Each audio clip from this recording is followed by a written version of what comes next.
আকাশবাণী কলকাতা খবর পড়ছি সুমন মুখোপাধ্যায়। এখনকার বিশেষ বিশেষ খবর।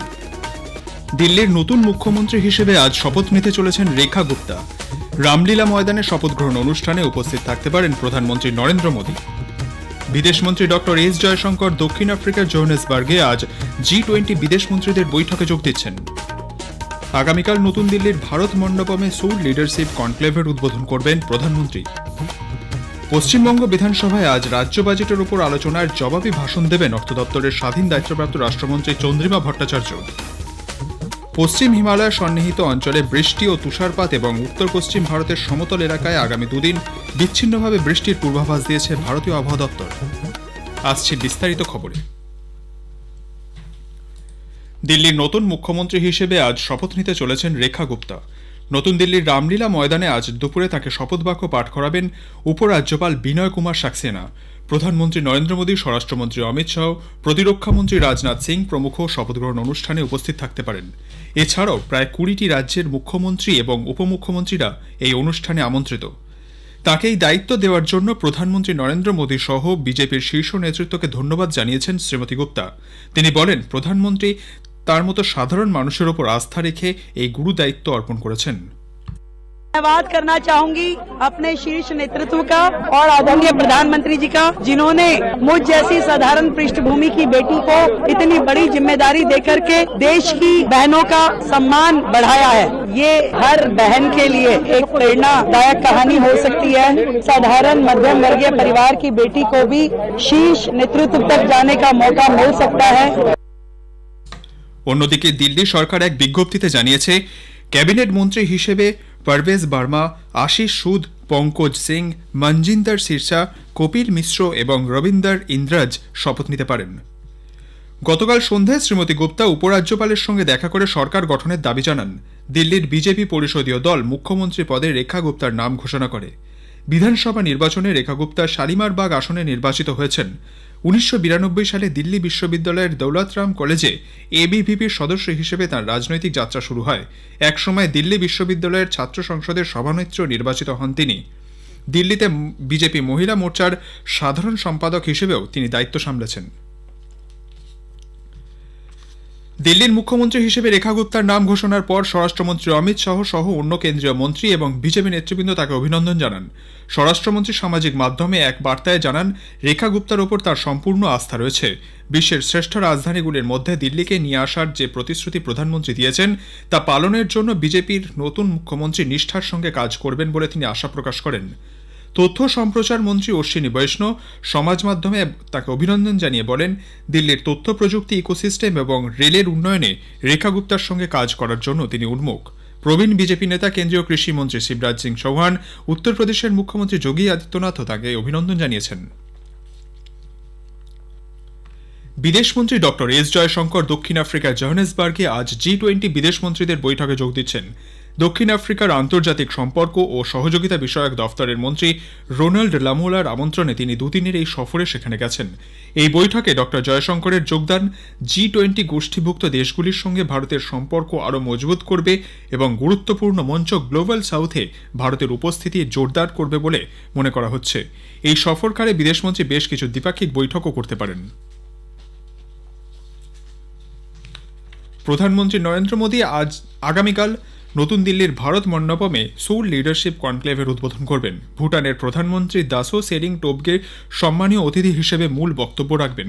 দুদিনব্যাপী সৌর লিডারশিপ কনক্লেভ একটি শীর্ষস্থানীয় মঞ্চ হিসেবে কাজ করবে, যেখানে রাজনীতি, ক্রীড়া, শিল্প ও সংবাদ মাধ্যম, আধ্যাত্মিক জগৎ, সরকারি নীতি, ব্যবসা এবং সামাজিক ক্ষেত্রের মতো বিভিন্ন ক্ষেত্রের নেতৃত্ব তাদের অনুপ্রেরণাদায়ক জীবনযাত্রার কাহিনী ভাগ করে নেবেন। মহারাষ্ট্রের পুনেতে আজ থেকে শুরু হচ্ছে নবম এশিয়া ইকোনমিক ডায়ালগ। এটি ভূ অর্থনীতির ওপর বিদেশ মন্ত্রকের বার্ষিক flagship track 1.5 dialogue. Pune international সেন্টারের সঙ্গে যৌথভাবে 3 দিনের এই অনুষ্ঠানের আয়োজন করা হচ্ছে। অর্থনৈতিক স্থিতিস্থাপকতা এবং পুনরুত্থান এবারের আলোচনার মূল ভাবনা। সাইবার নিরাপত্তা, কৃত্রিম বুদ্ধিমত্তা সহ ভূ অর্থনীতির বিষয়ের বিভিন্ন দিক নিয়ে আলোচনা হতে পারে। প্রধানমন্ত্রী নরেন্দ্র মোদী আগামী 23শে ফেব্রুয়ারি আকাশবাণীতে মন কি বাত অনুষ্ঠানে দেশ বিদেশের মানুষের সঙ্গে তাঁর চিন্তাভাবনা ভাগ করে নেবেন। প্রতি মাসের এই বেতার অনুষ্ঠানের এটি 119তম পর্ব। অনুষ্ঠানটি সকাল 11টা থেকে আকাশবাণী এবং দূরদর্শনের সবকটি প্রচার তরঙ্গ, AIR নিউজ ওয়েবসাইট এবং নিউজ অন AIR মোবাইল অ্যাপে সম্প্রচার করা হবে। AIR news, DD news, PMO এবং তথ্য সম্প্রচার মন্ত্রকের ইউটিউব চ্যানেলগুলিতেও তার সরাসরি শোনা যাবে। খবর শুনছেন আকাশবাণী কলকাতা কেন্দ্র থেকে। এবার মহাকুম্ভের খবর।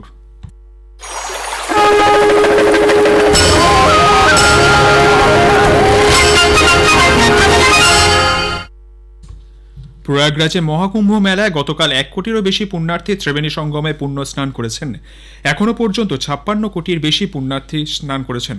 গতকাল কেন্দ্রীয় অর্থমন্ত্রী নির্মলা সীতারামন পুণ্য স্নান এবং পুজো ও ধর্মীয় রীতি পালন করেন। কেন্দ্রীয় মন্ত্রী জিতন রাম মাঝি, রামমোহন নাইডু সহ বহু বিশিষ্ট ব্যক্তি পুণ্য স্নান করেন। প্রয়াগরাজে কলা কুম্ভ কমপ্লেক্সে ভারতের আধ্যাত্মিক এবং সাংস্কৃতিক ঐতিহ্য নিয়ে এক আলোচনা চক্র আয়োজিত হয়। এই আলোচনা চক্রের উদ্বোধন করেন ইউনেস্কোর দক্ষিণ পূর্ব অঞ্চলের অধিকর্তা টিম কার্টিস। 2017 সালে ইউনেস্কো কুম্ভ মেলাকে আবহমান সাংস্কৃতিক ঐতিহ্য হিসেবে স্বীকৃতি দিয়েছে বলে তিনি জানান। কুম্ভ মেলা প্রাকৃতিক এবং সাংস্কৃতিক ঐতিহ্য হিসেবে গোটা বিশ্বকে নতুন দিশা দিয়েছে বলেও তিনি উল্লেখ করেছেন।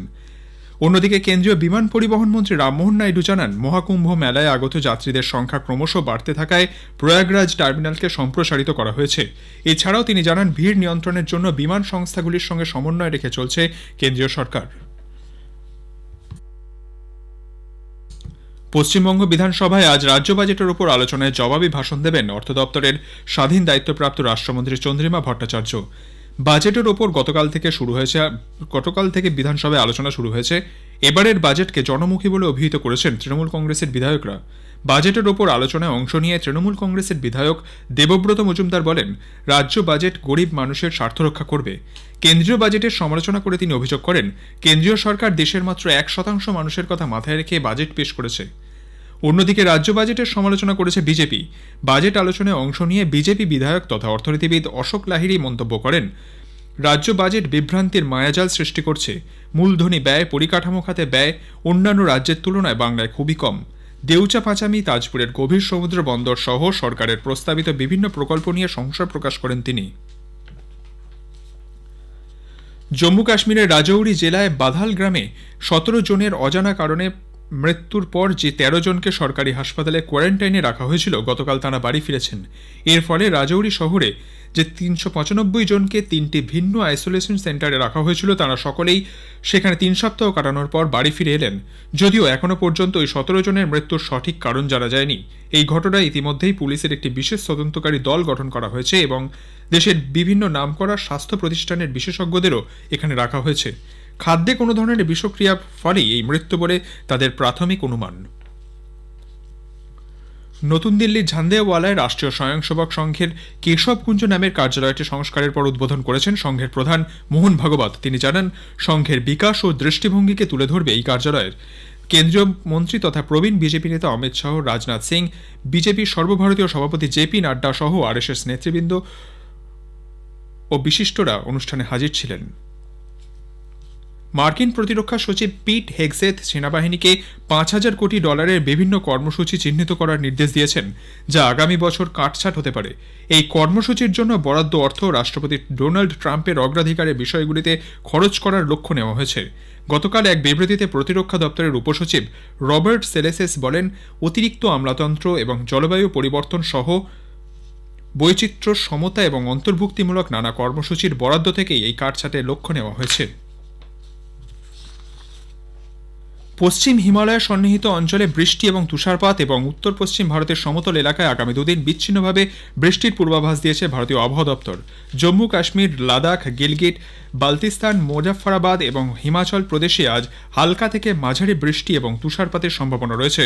উত্তরাখণ্ড আজ কোথাও কোথাও বজ্রবিদ্যুৎ সহ শিলাবৃষ্টি হতে পারে বলেও জানিয়েছে আবহাওয়া দপ্তর। পাঞ্জাব, হরিয়ানা, ছত্তিশগড়, উত্তরপ্রদেশ, চণ্ডীগড়ও আজ ঝোড়ো হাওয়ার সঙ্গে হালকা থেকে মাঝারি বৃষ্টি হতে পারে।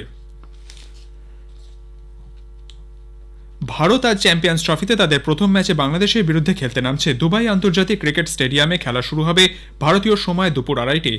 গতবারে রানার্স আপ ভারত ইংল্যান্ডের বিরুদ্ধে সদ্য সমাপ্ত 3 ম্যাচের একদিনের সিরিজ 3-0 জিতে মাঠে নামছে। শেষ করার আগে খবরের বিশেষ কিছু অংশ আরেকবার। দিল্লির নতুন মুখ্যমন্ত্রী হিসেবে আজ শপথ নিতে চলেছেন রেখা গুপ্তা। রামলীলা ময়দানে শপথ গ্রহণ অনুষ্ঠানে উপস্থিত থাকতে পারেন প্রধানমন্ত্রী নরেন্দ্র মোদী। বিদেশমন্ত্রী ডক্টর এস জয়শঙ্কর দক্ষিণ আফ্রিকার জোহানেসবার্গে আজ G20 বিদেশমন্ত্রীদের বৈঠকে যোগ দিচ্ছেন। খবর এখনকার মতো এখানে শেষ হলো। এর পরের খবর শুনবেন সকাল 10টা বেজে 10 মিনিটে।